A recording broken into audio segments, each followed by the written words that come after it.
നമ്മൾ കോളേജിൽ കയറി കഴിഞ്ഞാൽ ചെയ്യേണ്ട കുറച്ച് കാര്യങ്ങളാണ് കഴിഞ്ഞ വീഡിയോയിൽ പറഞ്ഞത്. ലെങ്ത് വളരെ കുറവായിരുന്നു, അതേപോലെ തന്നെ ഈ വീഡിയോ ലെങ്ത് ഭയങ്കര കുറവായിരിക്കും.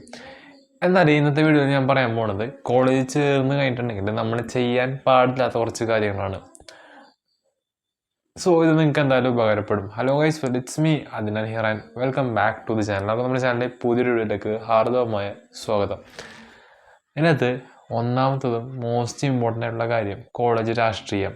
കോളേജ് രാഷ്ട്രീയം ഒരിക്കലും വേണ്ട എന്ന് ഞാൻ പറയില്ല, നേരെ മറിച്ച് കോളേജ് രാഷ്ട്രീയത്തിൻ്റെ പേരിൽ, അതായത് കോളേജ് രാഷ്ട്രീയം പീക്കിലൊക്കെ കയറിയിട്ടുണ്ടെന്ന് വെച്ചിട്ടുണ്ടെങ്കിൽ അടി ഇടി ബഹളങ്ങൾ കാര്യങ്ങളൊക്കെ ഉണ്ടാവാനായിട്ട് ചാൻസസ് ഉണ്ട്.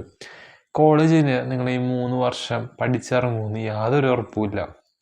ഇഫ് സപ്പോസ് നമ്മൾ പഠിച്ചിറങ്ങിയിട്ടുണ്ടെങ്കിൽ നമുക്ക് അവിടെ വല്ല കേസ് ഉണ്ടെന്ന് വെച്ചിട്ടുണ്ടെങ്കിൽ നമുക്ക് എങ്ങനെ പോകുന്നു ഒരു തുമ്പിടിയും കിട്ടാത്ത സ്റ്റേജ് ആവും നമ്മൾ. അതായത് ഞാൻ പറഞ്ഞു വന്നതെന്നുണ്ടെങ്കിൽ കോളേജ് രാഷ്ട്രീയത്തിൽ വല്ല അടി ഒക്കെ ഉണ്ടായിട്ട് വല്ല ക്രിമിനൽ കേസ് ഒക്കെ ചാർജ് ചെയ്തിട്ടുണ്ടെന്ന് വെച്ചാൽ ഭയങ്കര ബഹളമാണ്. ആകെ കലാപം എന്ന് പറഞ്ഞാൽ വൻ കലാപമാവും.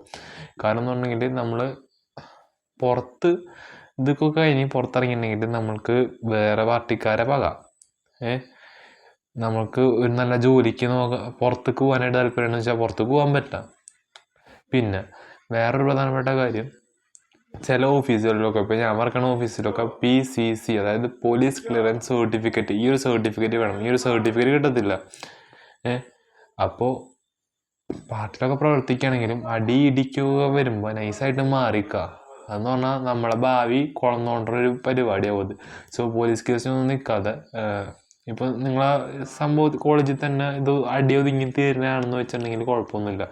പക്ഷേ അതല്ലാതെ വലിയ അടികൾ കയറിയിട്ട് വലിയ സംഭവം ഒന്നും ആക്കാനായിട്ട് ആരും നിൽക്കരുത്. മനസ്സിലായില്ലേ? രണ്ടാമത്തെ ഒരു കാര്യം, ക്ലാസ് കട്ട് ചെയ്യുക. പക്ഷേ ക്ലാസ് കട്ട് ചെയ്തെന്ന് പറഞ്ഞിട്ട് അറ്റൻഡൻസ് പറഞ്ഞ് ഇൻറ്റേർണൽ മാർക്ക് മേടിക്കാതിരിക്കരുത്. കാരണം ഇൻറ്റേർണൽ മാർക്ക് ഭയങ്കര അധികം ഇമ്പോർട്ടൻ്റ് ആണ്. അത് നിങ്ങൾക്ക് ഇപ്പം മനസ്സിലാവില്ല.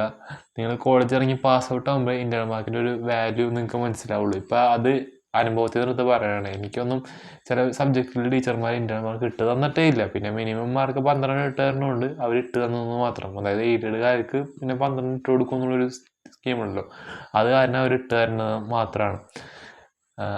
അങ്ങനെ എനിക്കൊക്കെയാണ് ഇൻറ്റേർണൽ മാർക്ക് കിട്ടാൻ നിൽക്കുന്നത്. ഇൻറ്റേർണൽ മാർക്കുകൾ നിങ്ങളെ ഭയങ്കരമായിട്ട് ബാധിക്കും. അതുകാരണം കൊണ്ട് ക്ലാസ്സിലൊക്കെ കയറിയിട്ട് കട്ട് ചെയ്തിട്ടുണ്ടെങ്കിലും അറ്റൻഡൻസൊക്കെ മര്യാദക്ക് മേടിക്കുക. കാരണം ടീച്ചർമാരൊക്കെ ഒന്ന് നൈസായിട്ട് സോപ്പിട്ട് വെക്കുക. പിന്നെ ഇൻറ്റേർണൽ മാർക്കൊക്കെ എന്ത് ചെയ്യുക, ഇൻറ്റേർണൽ എക്സാമിനൊക്കെ അത്യാവശ്യം കോപ്പറേറ്റ് പഠിച്ചിട്ട് പോകും. അത് ഇൻറ്റേർണൽ അല്ലെന്ന് വെച്ചിട്ട് വില കുറച്ച് കാണാം. ഈ പരിപാടിയൊക്കെ ചെയ്തിട്ടുണ്ടെന്ന് വെച്ചിട്ടുണ്ടെങ്കിൽ ടീച്ചർമാർ ഇൻറ്റേർണൽ മാർക്കിലും ഇത് ഇൻറ്റേർണൽ മാർക്കല്ലെന്ന് വെച്ച് വില കുറക്കും, അതായത് മാർക്ക് കുറക്കും.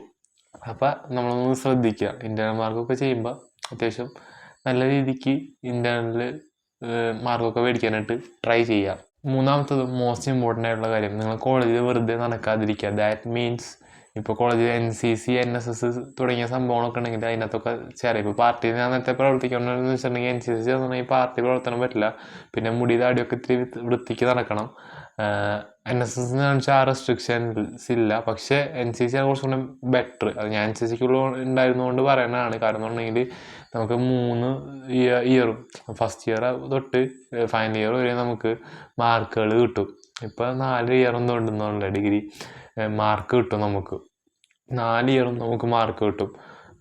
അല്ല 3 ഇയറും മാർക്ക് കിട്ടും നമുക്ക്. അപ്പോൾ NCC ചേർന്ന കുറച്ചും ബെറ്റർ. പക്ഷേ NSS ചേർന്നാൽ നമുക്ക് 2 ഇയർ ഗ്രേസ് മാർക്ക് കിട്ടുള്ളൂ.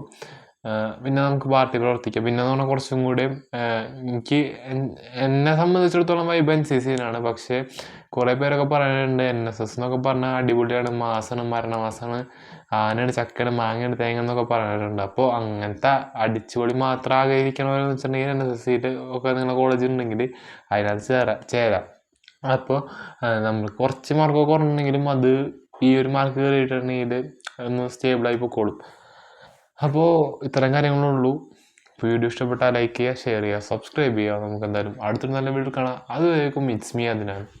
ബൈ.